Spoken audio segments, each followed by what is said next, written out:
Mis hermanos, el Padre Tiempo y la Madre Naturaleza no son padres muy caritativos. La triste realidad es que tenemos que aceptar que nuestra mayor capacidad resulta siendo nuestra incapacidad. Escuché acerca de un hombre llamado Pablo Henderson. Pablo Henderson, según el libro de los récords Guinness, ha sido el hombre más fuerte que ha existido sobre la tierra. Dice el libro que él pudo alzar o levantar sobre sus hombros 3 toneladas de peso. Mis hermanos, 3 toneladas de peso no las levanta cualquiera, ¿verdad? Pablo Henderson logró ese récord de alzar 3 toneladas de peso. Pablo Henderson fue un deportista estelar, pero también fue un hombre que amó inmensamente a Dios. Pero sus riñones un día comenzaron a fallarle y falleció a los 61 años de edad. Así que, mis hermanos, el hombre más fuerte sobre la tierra no pudo evitar que su cuerpo terminara un día en una tumba. Ahora, si Jesús no viene antes, yo quiero recordarles que todos nosotros un día terminaremos también en una tumba. No importa cuánta fortaleza o salud tengamos.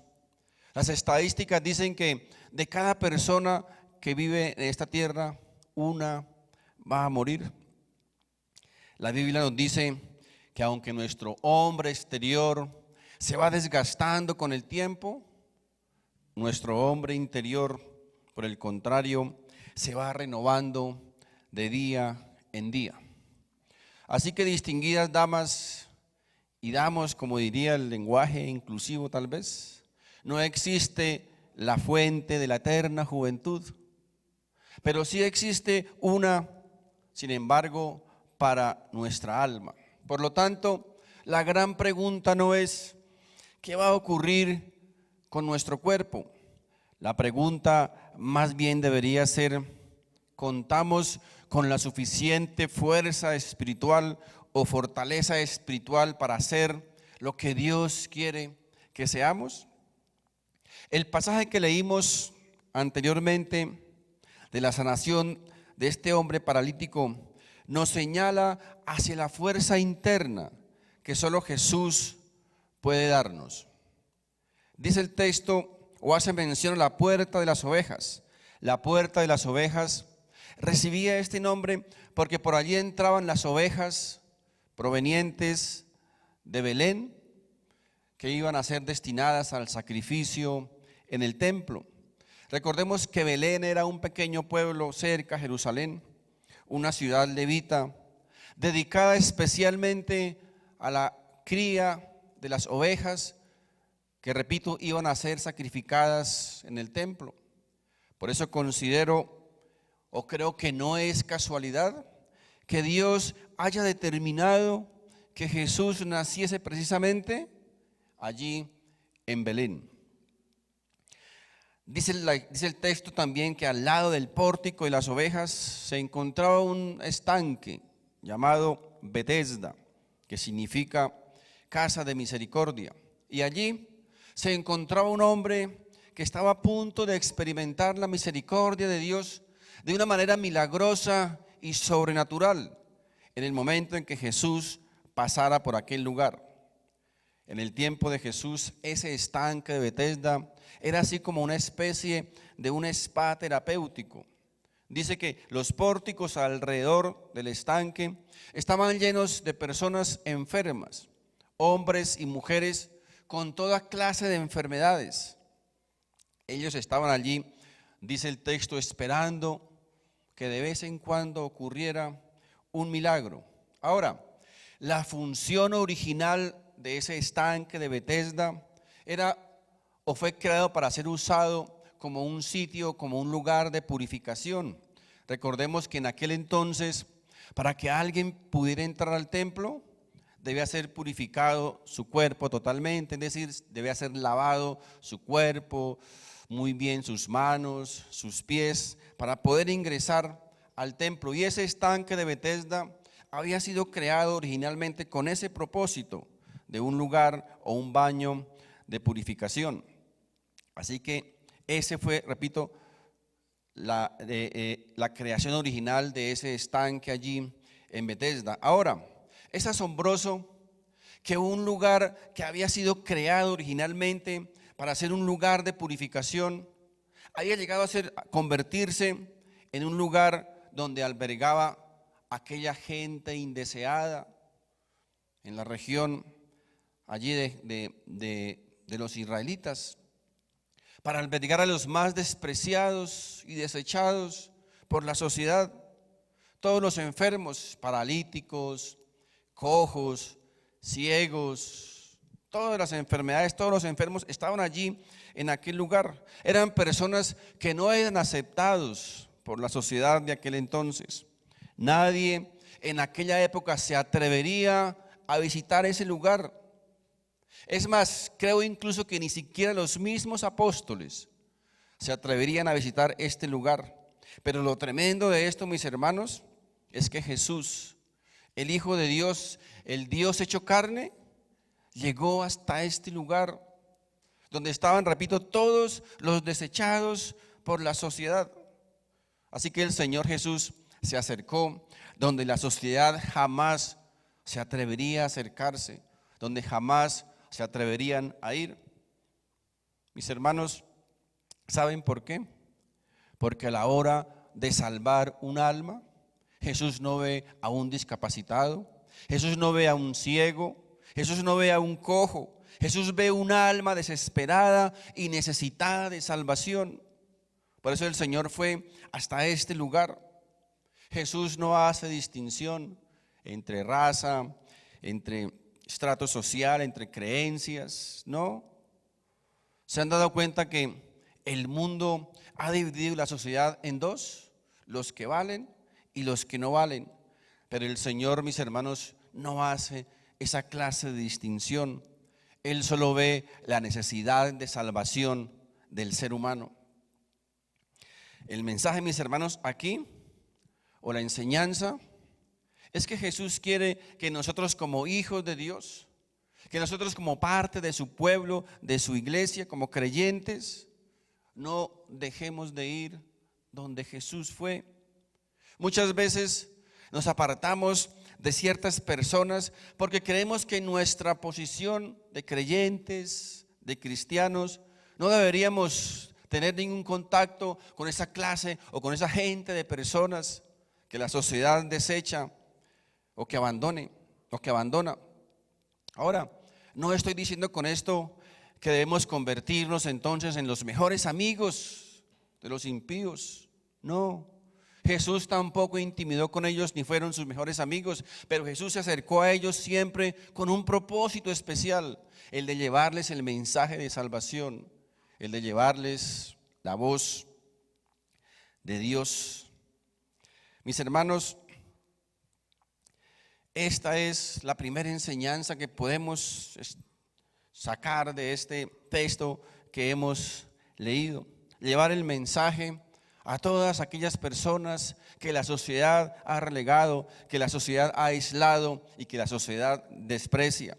El Señor quiere llegar a toda esa clase de personas, sin importar su condición actual, sin importar aún lo que ha sido su vida, sin importar sus pecados. El Señor quiere alcanzarlos, y la manera de alcanzarlos, mis queridos hermanos, es a través de su pueblo, a través de su iglesia. ¿Cómo va el mundo? ¿Cómo van ellos a saber de Dios si allí no se habla de Dios? Necesitamos que alguien vaya y les lleve ese mensaje, que les hable de las maravillas de conocer el Hijo de Dios. Y ese encargo, mis hermanos, nos ha sido dado a nosotros como su pueblo, como su iglesia. En ese lugar vale la pena tener en cuenta también que había toda clase de personas desechadas, repito, por toda la sociedad, personas que no tenían ninguna esperanza ni ningún futuro. Y esto es importante, mis queridos hermanos, porque allí estaba reflejada en aquellas personas toda la humanidad. Mis hermanos, la condición de este hombre paralítico representa la condición espiritual de miles y millones de personas en todo el mundo.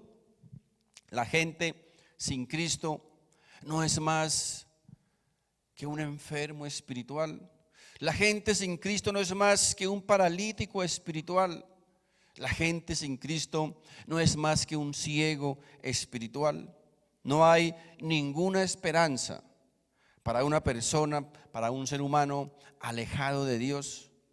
Sin Cristo nadie puede dirigirse a la salvación por sí mismo. Así como un paralítico tampoco puede caminar por sí mismo.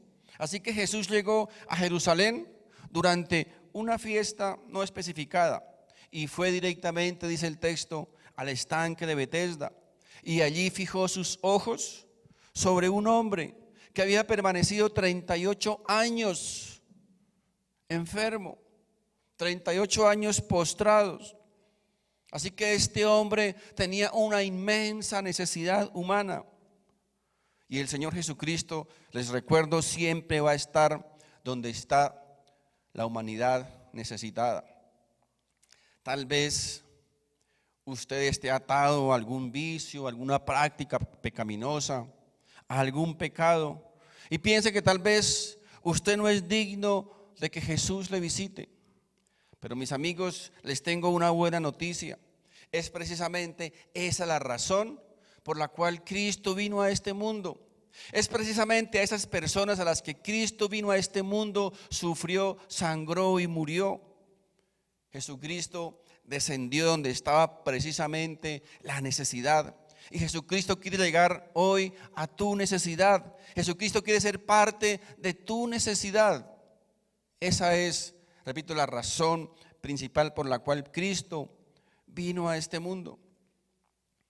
Fíjense, había allí, dice, muchos enfermos, pero la Biblia también dice que Jesús se concentró precisamente en un hombre.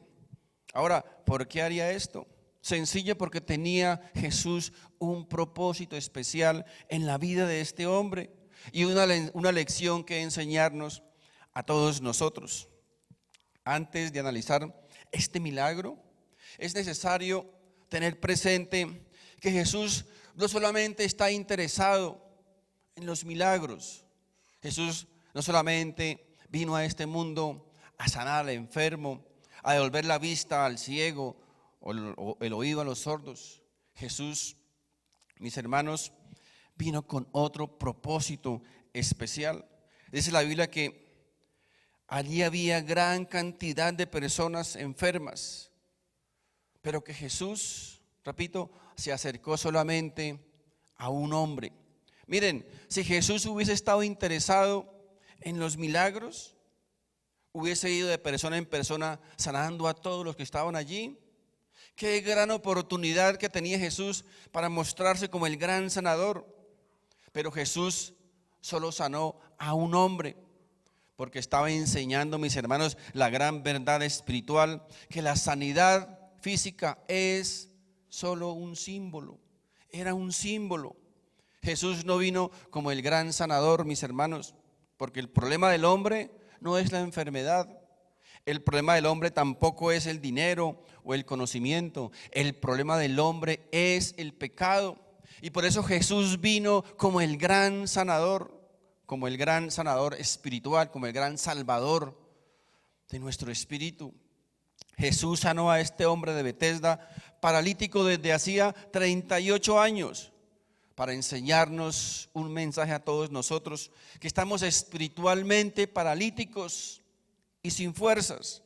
Ahora, tengamos en cuenta que la sanación física de este hombre fue transitoria, porque tiempo después tuvo que haber enfermado y tuvo que haber muerto. Generalmente consideramos que recuperar nuestra salud es lo más importante, pero quiero decirles que tal vez Dios no siempre lo considera así. Tal vez Dios tenga otros planes o propósitos con nosotros. Pero lo que sí quiero decirles, mis hermanos, es que Jesucristo sí puede llenar tu vacío. Jesucristo sí puede libertarte, sí puede calmar tu ansiedad. Y Jesucristo es la respuesta de toda necesidad humana. Así que no mires a los hombres, no esperes tu respuesta de los hombres. Mira a Jesús y espera en Jesús, el autor y consumador de la fe, dice la palabra de Dios. Quiero que aprendamos hoy también una verdad espiritual. ¿Cuál es la causa primaria de nuestra debilidad espiritual? La respuesta la encontramos en el texto que estamos leyendo, Juan capítulo 5, verso 14. Después le halló Jesús en el templo y le dijo: mira, has sido sanado, no peques más para que no te venga alguna cosa peor. Mis hermanos, la fuente primaria de la debilidad de este hombre era su pecado. Ahora, no todos están enfermos por causa del pecado, pero este hombre sí lo estaba, y creo que por eso Jesús lo eligió a él. Existía una relación directa entre el pecado de este hombre y su enfermedad física y su debilidad. Si no hubiese sido así, Jesús tal vez no lo hubiese advertido.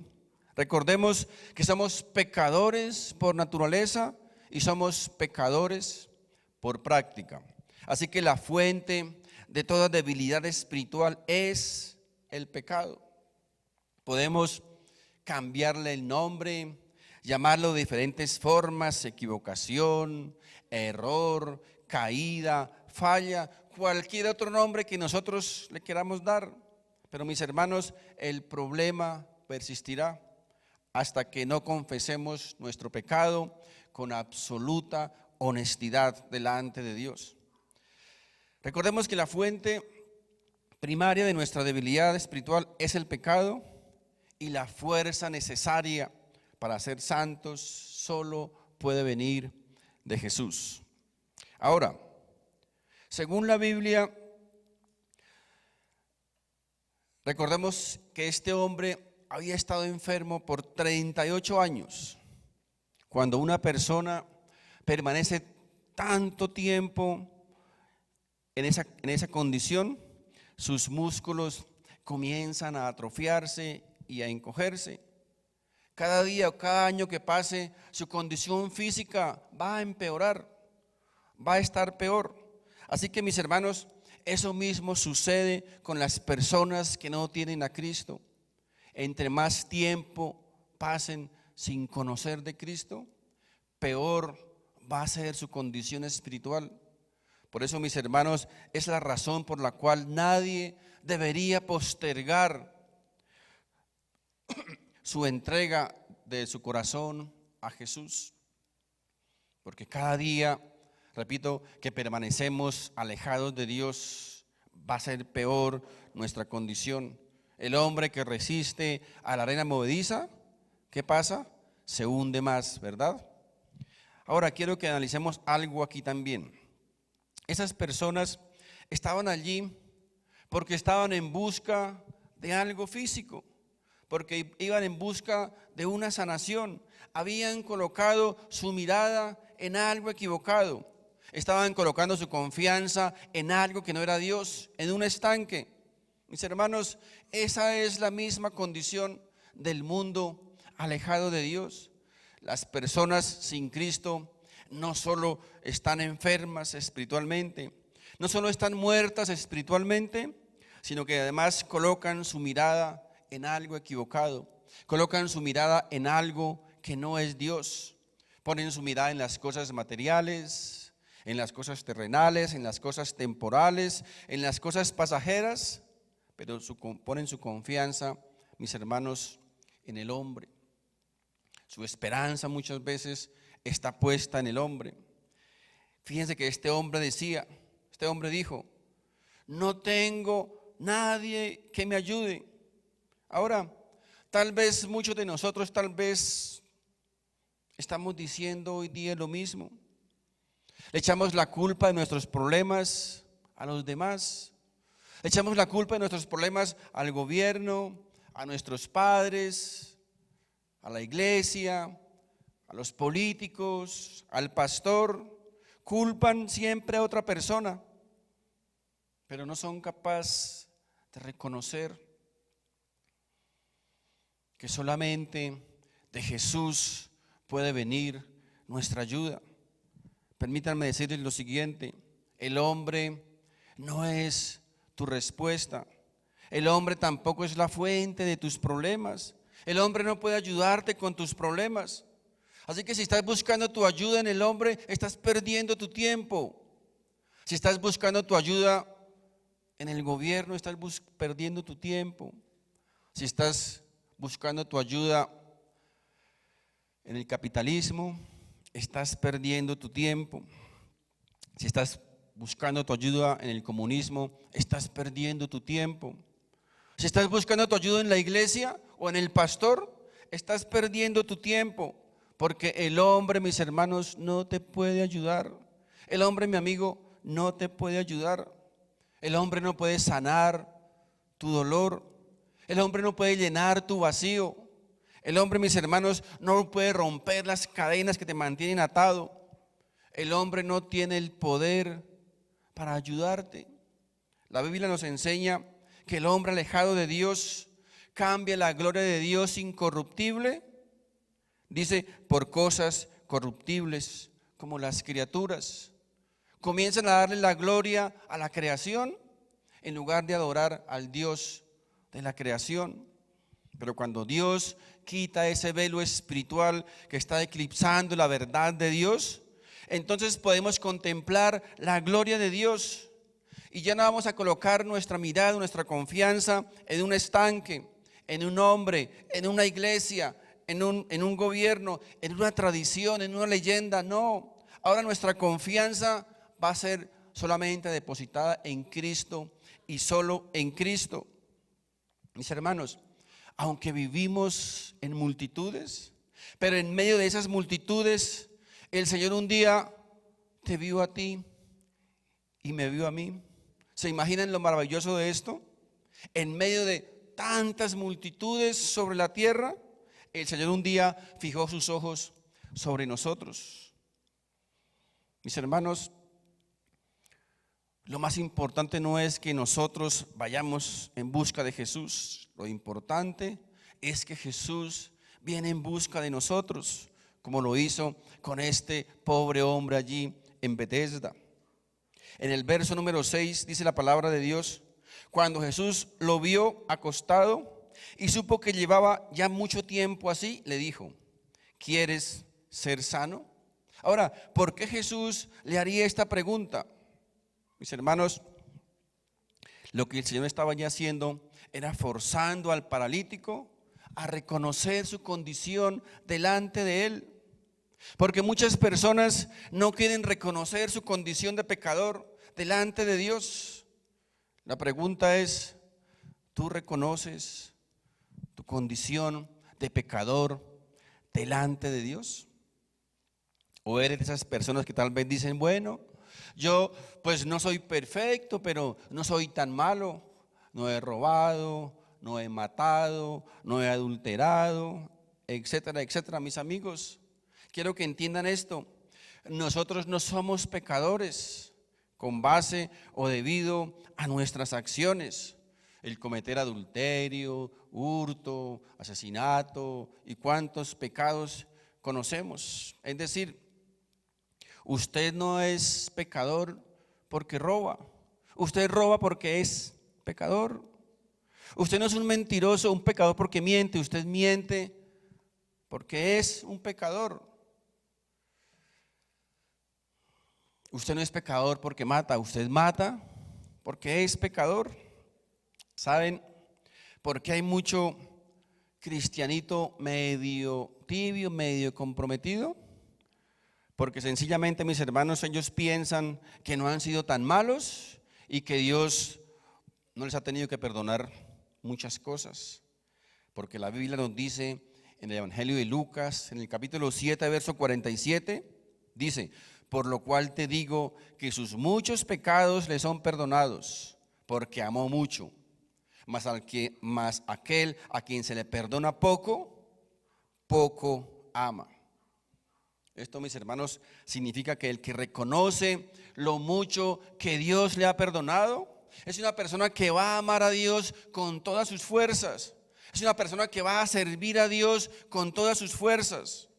Es muy triste ver creyentes que viven con un estilo de vida como si Dios solamente les hubiese hecho un favorcito y no como si les hubiese perdonado los pecados, y no como si Cristo hubiese venido a este mundo, hubiese sufrido, sangrado y muerto por perdonar nuestros pecados, por reconciliarnos con Dios.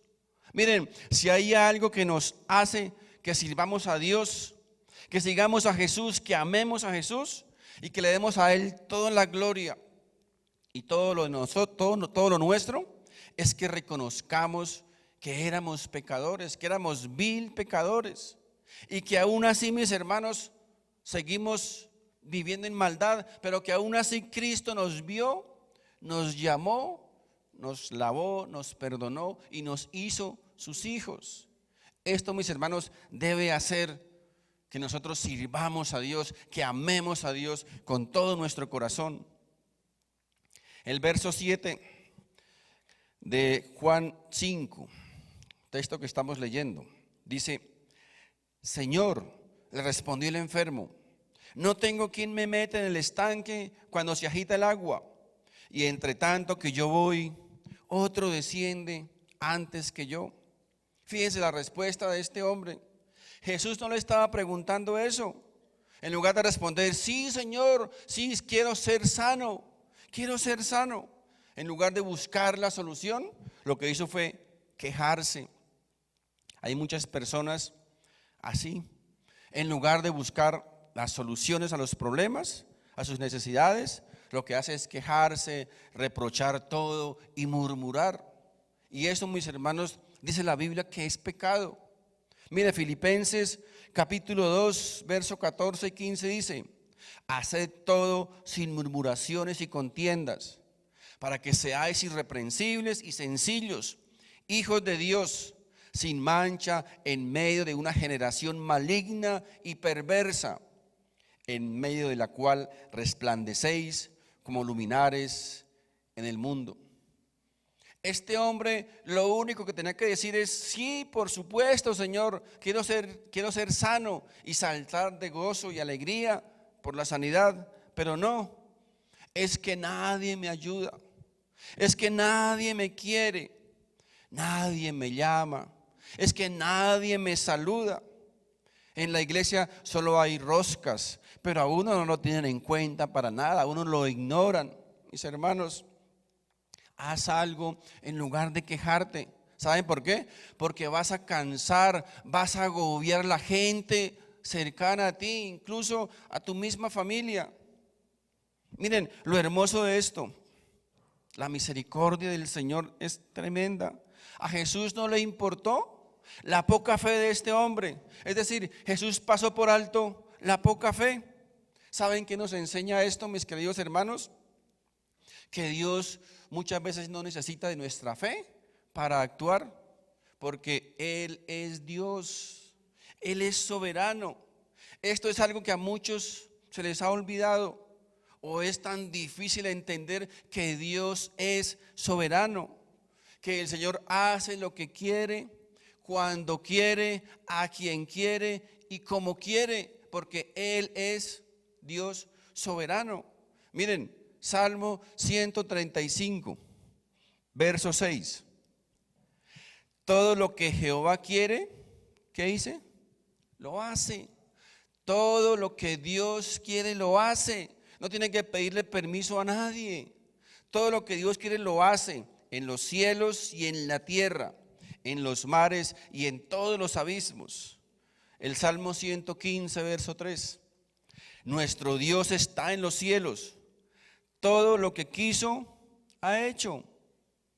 Fíjense, solo estos textos echan por tierra tantos conceptos y doctrinas y enseñanzas modernas que nos quieren vender la idea que si no te sanas es porque te falta fe. Que si no te haces rico es porque te falta fe o porque vives en pecado. Ahora, yo sé que la Biblia dice que debemos tener fe y la fe es importante, pero la Biblia también dice que Dios es soberano. Dios es soberano. Dios ha hecho, a través de la Biblia, podemos verlo, ha hecho muchos milagros poderosos en personas que no demostraron fe. Y aquí tenemos un caso de estos. Este hombre no demostró fe. Este hombre lo único que demostró fue amargura y resentimiento porque nadie le ayudaba a entrar al estanque. Amargura y remordimiento con todos los que estaban a su alrededor porque no lo ayudaban. Y aún así, fíjense que el Señor le respondió, ¿cómo? Con un milagro, con una sanidad. Esto nos debe enseñar, mis hermanos, que las cosas que pasan o que nos pasan en nuestra vida es porque están en las manos de Dios, están en la soberanía de Dios. Dios es quien decide lo que pasa y lo que no pasa. Usted, mi amigo, puede tener toda la fe del mundo, pero si Dios no quiere sanarte por algún propósito o por su soberanía, mis hermanos, nada va a suceder. Eso lo encontramos aquí en la Biblia. Pero también puede ocurrir lo contrario. Usted puede ser una persona de poca fe como este hombre, pero si el Señor quiere que ocurra un milagro en su vida, va a suceder. Porque recuerden, Dios es soberano. Dios es soberano. Y si Él quiere sanar incluso a un impío, a un incrédulo, Él lo puede hacer. Porque la Biblia dice que Dios hace lo que Él quiere. Porque es soberano.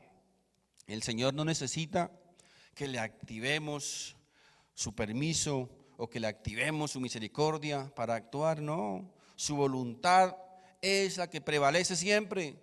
No nuestra fe, es su voluntad la que prevalece.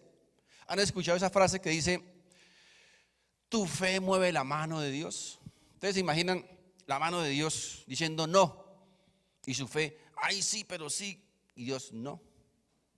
Mis hermanos, Dios, recuerden, Dios es soberano. Usted puede clamar, usted puede interceder, puede suplicar las veces que quiera. Pero si dentro de la soberanía de Dios, dentro de su propósito, dice no, es no. Así de sencillo. No hay nada en este mundo que mueva la mano de Dios, excepto lo que está en su voluntad y en su soberanía. No hay nada, mis hermanos, repito, que pueda mover la mano de Dios, aparte de su voluntad, su propósito y su soberanía. No es que yo soy sano porque lo decreto, o porque lo declaro, o porque lo reclamo, o porque lo ordeno. No, ¿quién dijo que nosotros aquí abajo le damos órdenes a Dios o le decimos lo que Dios tiene que hacer? Por favor. El verso 10 dice, entonces los judíos dijeron a aquel que había sido sanado, es día de reposo, no te es lícito llevar tu lecho. Qué tremendo lo que hace la religiosidad. Tenemos a un hombre que hacía 38 años estaba enfermo, postrado, y los religiosos lo único que atinaron a decir es, hoy es día de reposo. No podía hacer eso. Qué increíble, mis hermanos. En muchos de los evangelios encontramos a los fariseos odiando a Jesús porque Jesús hacía un milagro en día de reposo, porque obraba en el día de reposo. Pero lo que ellos ignoraban y lo que muchos ignoran hoy día es que el que hacía esas cosas era el Señor del día de reposo, era el Señor del Shabbat. El Shabbat podía tener todas las prohibiciones y normas que ustedes se imaginen, pero el que hacía ese milagro era mayor que todo eso. Muchos hasta el día de hoy lo único que ven es el día sábado, día de reposo. No se puede hacer nada. Miren, tanto así que hoy día han anexado un montón de cargas más para el día de reposo. Yo quiero decir lo siguiente, mi querido amigo, si usted quiere cumplir el día de reposo, cúmplalo como está en la Biblia. pero le aseguro que no vivirá mucho tiempo, porque una de las prohibiciones del día de reposo es que usted no podía encender un fuego, y si usted lo hacía, era castigado con la muerte. Ahora, si usted enciende un bombillo, ha encendido un fuego allá en ese bombillo, debe morir. Si usted enciende su vehículo, ha encendido un fuego entre esos pistones, usted debe morir. Usted ha encendido su estufa para hacer su almuercito, ha encendido un fuego, por lo tanto, debe morir. Así que mis hermanos, esas personas no entendían que Jesús era el Señor del Shabbat. Él es nuestro descanso. El día de reposo se hizo como un regalo para el hombre, pero el hombre lo convirtió en una carga. Qué tremendo. El verso 11 y 12. Él le respondió: el que me sanó, él mismo me dijo, toma tu lecho y anda. Entonces le preguntaron, ¿quién es el que te dijo, toma tu lecho y anda? Y el que había sido sanado no sabía quién fuese, porque Jesús se había apartado de la gente que estaba en aquel lugar. Fíjense qué interesante, él no sabía quién lo había sanado, mas sin embargo había recibido su sanidad. Este hombre que yacía ahí cerca de ese estanque no sabía quién era Jesucristo. Ahora, yo sé que muchos de los que me están escuchando tampoco saben quién es Jesucristo. Normalmente el mundo no sabe quién es Jesucristo. La mayoría de personas se ignoran de Jesucristo, no saben quién es Él. Pero realmente, mis hermanos, usted no necesita saber quién es Jesucristo. Inclusive tampoco necesita entender sus doctrinas, su teología, su poder, sus atributos. Usted lo único que necesita es creer en Él y confiar en Él, y Él te dará la vida eterna. Él te salvará. Es Jesucristo, el Hijo de Dios. Este hombre, repito, recibió una tremenda sanidad, un tremendo milagro, pero no sabía ni siquiera quién lo había hecho. Lo que tú necesitas es solo darle la oportunidad a Jesús en tu vida para que Él sea tu Salvador, y Él, repito, te dará la vida eterna, porque Él es el Dios del universo, Él es el Dios soberano y Salvador de la humanidad. Dios podrá reemplazar toda nuestra incapacidad espiritual con toda la capacidad que Él posee. Mi amigo, tal vez tú reconozcas que te encuentras en una condición de pecado, en una condición sin esperanza alguna, como aquel hombre de Betesda, que no tenía ninguna esperanza, ninguna posibilidad para la cura de sus piernas. Así como el Señor Jesús en medio de esas personas colocó sus ojos en un hombre y le vio, así también yo quiero recordarles que el Señor te conoce a ti. En medio de la inmensidad de personas en el mundo, Dios te conoce a ti, y Dios ha colocado los ojos sobre ti. Tal vez hoy no te pregunte como le preguntó aquel pobre enfermo, ¿quieres ser sano? Pero hoy sí te puede preguntar, ¿quieres ser salvo? Solo necesitas reconocer tu pecado, tu condición delante de Dios y arrepentirte. Y Dios, mis queridos hermanos, nos regalará o te regalará el regalo de la vida eterna. Amén. Quiero invitarle para que allí donde esté, en ese lugar, ya sea puede estar en tu cama, en la sala, en la silla, donde esté, quiero invitarte para que me acompañes en esta sencilla oración. Esta no es una oración milagrosa, no es una oración con ningún poder especial, pero yo quiero guiarle a través de esta oración, que si ese es su sentir verdadero, Dios le salvará. Repite conmigo: Señor Jesús, hoy reconozco que soy pecador. Hoy reconozco que tal vez he estado buscando la respuesta por caminos equivocados. Tal vez he estado buscando mi ayuda en el hombre, en la creación, pero hoy tu palabra me ha enseñado que solo tú, amado Jesús, tienes la respuesta para toda incapacidad del ser humano. Que tú, Jesús, eres la respuesta para la sed de este mundo. Que Jesús es la respuesta para el hambre de este mundo. Que solo Jesús puede darme lo que nadie más puede darme: la salvación. Por eso te pido, amado Jesús, que entres en mi vida, que perdone mis pecados, que tu sangre preciosa sea borrando toda mi maldad y que me permita ser miembro de tu familia, la gran familia de Dios, hijo de Dios.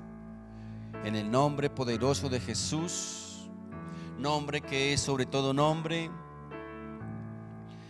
en el nombre sobre el cual un día dice tu palabra que toda rodilla se doblará y toda lengua tendrá que confesar que Jesús es el Señor.